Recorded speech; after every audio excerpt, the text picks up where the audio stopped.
All right, students, so welcome to Chapter 7, Managing the Cost of Labor. Hopefully you all had a safe and happy and rejuvenating spring break, and you're ready now to get back into it and to do some fine work here. All right, so what we're talking about in Chapter 7 is the cost of labor. Labor is very expensive. It's right up there. Many restaurants, and some restaurants, many, however you want to say it, in some restaurants, it is the highest category of expense, all right, or cost. You have food and labor right there, depending on the service, all right? So it's a very important thing that we understand how to control those costs. And it's more than just ripping off your employees and paying them less than what they're valued at. There's many things that go into controlling labor costs, all right? So let's go ahead and get into it. Okay, so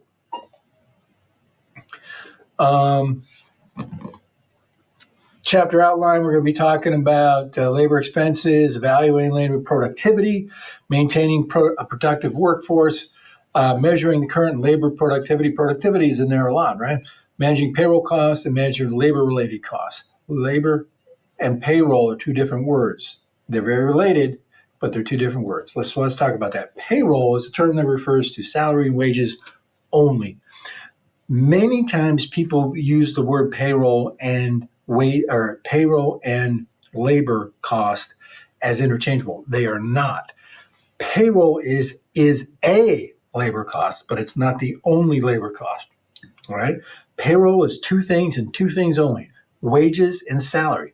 Now, we have fixed payroll and we have variable payroll. Fixed payroll is most often refers to the amount of money we pay in salaries. Salaries, as we know, is we pay somebody a set amount for a month or a week or whatever. So if we have 4 people who are getting $1,000 a month salary, or $1,000 a week salary, $1,000 a month, wow, $1,000 a week salary, we know that that is what it's going to be. That is a fixed payroll expense. All right. Variable payroll will be the wages. Wages are variable because people can work more hours or less hours, and it changes if they do. All right. Now you might say, no, all my people are only going to work 40 hours, always 40 hours, right to the moment. It's never going to happen, number one. Number two, it doesn't matter. It's still a variable payroll. So let's talk about labor expense. Labor expense is everything that can be tracked to labor. Okay, so what would just paid, right? Well, no, we got bonuses, we got things like that, we got benefits, we got insurance, we got bonding, we got. I worked at a place where they had to pay my ferry ticket, which was very expensive to go across to Bald Head Island, right? Parking passes. All that stuff is labor. So you must get used to saying payroll for payroll and labor for it all, right? So payroll is a labor cost, but it's not the only labor cost. All right, moving forward. All right, a salaried employee is someone who receives the same thing once a week or month or whatever, same amount, all right? An exempt employee is a salaried employee who has managerial duties and responsibilities, all right? There's many different checks in the boxes to to make somebody exempt. If you just pay somebody salary and you think that they're exempt, if they take you to court and you haven't checked all those boxes, if he doesn't do this and he doesn't do that, guess what? You're on the hook for all of that payroll. I mean, for all that overtime. And I didn't even say this, but the whole point of exempt from what? Exempt from paying overtime. If someone is a manager, an exempt employee getting $10,000 or $5,000 a month, $6,000 a month, and he works 50 hours a week, he gets the same $5,000 a month, whatever I just said. If he works 40 hours, 10 hours, 70 hours, or like in my case, when I was a salaried employee, 75 hours, I was getting paid less than my hourly employees, a lot less actually. All right, so here we go. So that's an exempt employee. Before you hire someone for salary, make sure you understand what that is, because you can get really screwed for that. Okay. All right. And the next thing is payroll is considered controllable. All right. Payroll is considered controllable. Now I said variable and non-variable. Variable means it changes. Controllable, non-controllable means is we as managers or owners have influence. I can make decisions that's going to reduce my labor costs or raise my labor costs. I give people promotions, I fire people, I hire people at low wages. Those are all controllable things that I can do to control my payroll. Okay, so let's talk about productivity. Productivity is a big deal. What are we going to get out? I mean, yes, we're paying people. We have to have people, so we pay them, right?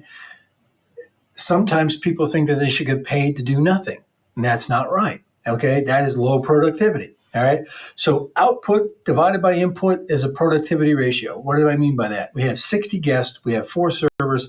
That means we have 15-to-1 ratio. 15-to-1, 15 guests for every server. So I know if I'm going to have, if I keep this ratio, and I know that I'm going to have 120 guests, then I know that I'm going to need 8 servers. All right. So that's an important thing to know. All right. So let's move forward. Okay. So what are some of the key factors that influence our productivity? Productivity is huge, right? I just said that. It is a big deal. We need to get the most of it. We don't want to abuse them and work them to death, because what does that do? That actually hurts productivity. Right? So we need to know what are some of the things that influence productivity. Okay. Employee selection, hiring the right people. So very important. Hiring someone who comes in just all kind of, laid back and sloth-like, well, then you're not going to get high productivity out of that person, right? Sometimes we have to hire what we got, right? But understand that employee selection has a lot to do with productivity. Training. If they don't know what they're supposed to be doing, they're not going to be productive. If you don't teach them how to do what they go to do, what they have to do as the best way to do it, I think I said that right, they're not going to be productive. Supervision. Supervision is key. You have to supervise. Scheduling, and we're going to get back into that in a moment. Scheduling is very important. Breaks. Actually, all these things are going to be talked about one-on-one, pretty much most of them. So let's just breeze through this. Okay, so we have morale, menu, convenience versus scratch preparation. That's a make or buy. And then we have equipment and tools, and we have surface level desired. Surface level desired. All right, so employee selection. You got to have a good job description. You have to.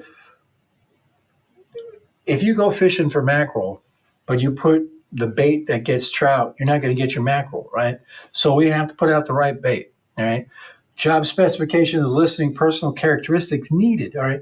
So yeah, this is the job, but this is what we need. We need you to be this kind of person to do the job, all right? Training is huge. Okay, orientation, determine the task to be trained and how it's supposed to be accomplished, plan a training session, present the training, evaluate effectiveness of training, and retrain at proper intervals. Now, we all know that this is followed religiously in restaurants, right? No, it is not. Training in restaurants is like, okay, we're going to do all this great stuff. First day, the fry guy quits, and the grill guy goes to the hospital. All that goes out the window, right? One of the worst things that we do is the shadowing, right? Shadowing can be great training, but we do it poorly, all right? We need to make sure that it is done correctly. All right, let's go to supervision. Supervision. People can look at supervision as 2 ways. Here comes help when the supervisor comes around, or here comes trouble. Don't be trouble, all right? Now, this next bullet I put in there because I feel this to be very true. So many people neglect supervision. People, about 30 years ago, someone had coined the phrase micromanaging. Believe it or not, we were better off before anybody invented that term. All right. Yeah, we might have had more micromanagement, but we had managers. Right? People just stopped managing. They stopped supervising because they didn't want to be labeled as a micromanager. And ineffective, lower quality employees will throw out that word, that label, to anybody who's doing their job, any supervisor doing their job. So understand that supervision is very important. checking to see that the job gets done. If I say to my people, this is what you need to do it, and I walk away and I have in my mind, well, it's done, I am wrong. It's not done until I see that it is done. Okay? So this bullet is success is not what we expect, it is what we inspect. So many people have this backwards. They expect success because, by God, I said this is what has to happen and it's going to happen. I don't know that. All right. You don't know until you know. All right. Moving forward. Scheduling the right amount of people to provide the right amount of service at the right time. All right. Remember, this is about productivity. If you have too few people, you're not going to be productive. People are going to be, now you might have that one person who can just amp up, right? But he's going to be what? He or she's going to get burned out, right? Or the quality of the work diminishes the more agitation comes from having to be fast and fast and fast, right? So breaks. North Carolina does not require mandatory breaks. Rest breaks for employees who are 16 years or older. For 15-year-old or under 16, you have to provide breaks. You know, breaks are that thing. Like when I first came to this industry, I remember seeing friends in other industries that would complain that they didn't get their 15-minute break. And this is what I thought of. You went to HR because you didn't get your 15-minute break? I've had to pee for 4 hours. All of us who've worked the line have been in this situation. There is no break during freaking, 350 covers during a 2-hour lunch, right? There is no breaks, right? There should be, but there isn't. Oftentimes there isn't. But anyway, we don't have to give breaks, but it affects productivity if we work people beyond what they're capable of doing, if we break people instead of giving them breaks. All right. So morale. Vision is created. Vision is constantly communicated to the employee with word and by example. Example is the key. You cannot say, do as I say, not as I do. It doesn't work. You will have poor morale. Your productivity will be down.